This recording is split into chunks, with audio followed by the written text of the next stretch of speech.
Hi guys! Good morning! Nakaligo at nakapag-lipstick tayo na. So, ito yung suot ko. Oh. Binalik ko siya mga loves. No? Sinuot ko to for 2 hours the other day ba? And then, binalik ko siya ulit kasi sabi ko, ipakita ko nga ka mister. Nagustuhan man mga loves. Ay, babae daw ako ngayon. Sabi pa niya, babae ka man. Sabi ko, babae po talaga ako. So, ngayon, itong ating chayote, meron po tayong chayote dito. Oh. Meron tayong chayote. Kailangan ko lang siyang lutuin. Binili ni Tami ang dami. My husband is busy. Pero kailangan ko lang siyang pabayaan. Aduh, yung buhok ni Baby Tami. Aduh, perting taas. Taas mo kay buhok ang akong baby. Oy. Next week haircut may lalabay. Busy gid siya sa iyang mga laptop, mga loves. Then, she could not sleep anymore. She opened the door to the balcony and walked out. Into the kitchen. About half an hour later, the maid came out of the kitchen and asked Cheryl to have breakfast. She found Cheryl came back to her senses and looked at the maid. What is it? Cheryl also looked distracted. In the end, she could not help but ask, Cheryl, what's wrong? Do you miss Mr. Monahan? No. On the afternoon of the third day, Gus called Cheryl. At that time, Cheryl was sitting on the sofa, watching TV in a daze. The maid called her to... So, mag-change muna tayo ng battery. Kasi, matagal na akong hindi nakapag-vlog gamit ko itong camera. Ito ang ating Canon. So, akala ko nasira siya, pero hindi pala. Joke lang pala. So, yun. So, matagal akong hindi nakapag-vlog na ito regular cellphone tayo ng cellphone. Cellphone yung gamit ko. So, yung quality is iba. And also pa, taas ba, pahaba. So, yun siya. And my husband is here. And, look. Come on. Thank you for fixing this camera. Because this camera is fixed now. Yeah. I told you. You get mad at Cat. Cat, because you don't pay attention. You left the string hanging off the edge of the table. She thought it was a toy. She grabbed it and played with it. Yeah, you should pay attention of my things. For the kids. Yeah, but it's not. Okay, so, tignan ko lang itong niluluto nating chicken dito sa ating oven, no? So, kasi, itong ating oven kasi mga darling, ang hirap kasing magkalisod. So, yun. So, tignan natin yung ating chicken na ating niluto few months ago.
Tapos na ako dito, no?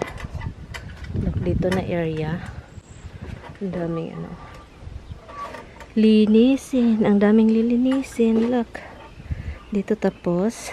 Kilikili ko sobrang basa. Grabe naman itong kilikili na ito. Bakit naman talagang basa-basa man. So, yan. Tinitrim ko yung bush na yun, oh. Yan siya. Tinitrim ko lang siya mga loves. And then, after that, dito tayo. Ang dami kasing ganito, 3. At saka naawa ako mga loves kasi merong mga bahay ng ibon, no?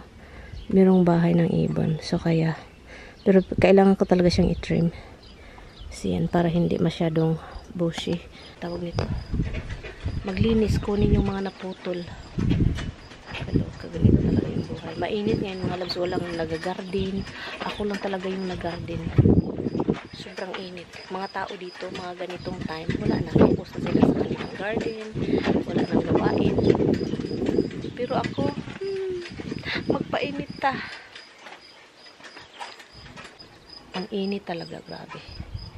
Pero takot ako na nag-trim kasi baka mapatay ba. Kasi sa sobrang init. Pero, sana ulan.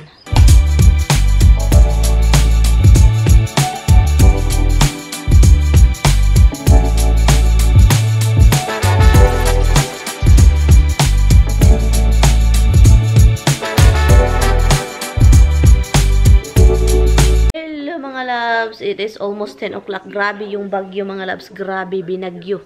Binagyo talaga kami dito. At ako lang naman dito mag-isa. Wala si Tami. Diba nagtrabaho siya. Nakakaloka mga darling. Grabe yung storm. Uy, grabe talaga. Ang itim ng langit. Parang may demonyo sa taas. Na, grabe talaga ang hangin mga labs.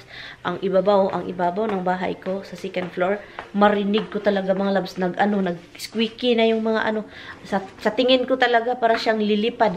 Nataranta ako, takbo kami, sabi ko, oh my God, lumabas ako sa labas kasi nilagay ko yung parang sobrang light na flower pot ko doon, parang malaybog-laybog lang siya ba.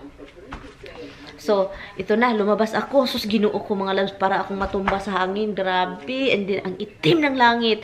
And then, yung mga kidlat. Grabe. Nanginginig talaga ako sa, takot. And then,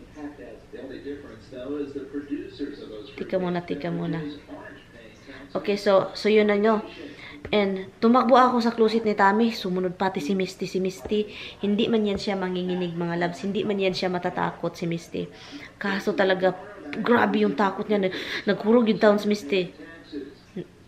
Si Roxy sad. Pagkatapos niyan, hindi man kaya mga loves kasi narinig ko talaga yung humahaguros yung hangin. Parang may tornado talagang nangyayari. And then yung upuan sa harap ng bahay, natumba, nagtuwad baliskad. Ang aking dito, i-check ko pa yung sa at i-check ko yung mga bag na inano ko kanina, yung ako sa labas, di ba, naglinis ako. Andin yung mga naputol kong dahon, nilagay ko sa cellophane. So ngayon, tignan ko siya mga lab, kung lumipad yun, kay guwa na talaga puntas kapitbahay, nakakahiya. So ngayon, nag-stop na siya.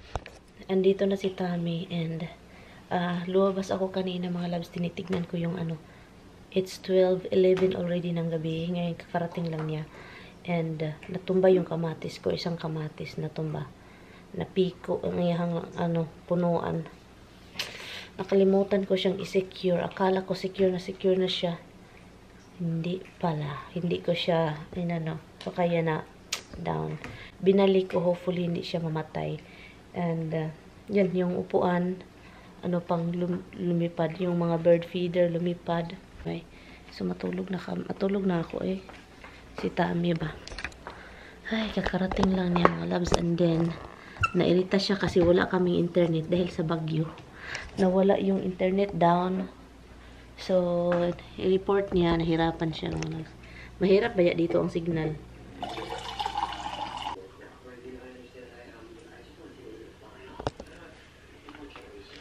Ganyan talaga yan.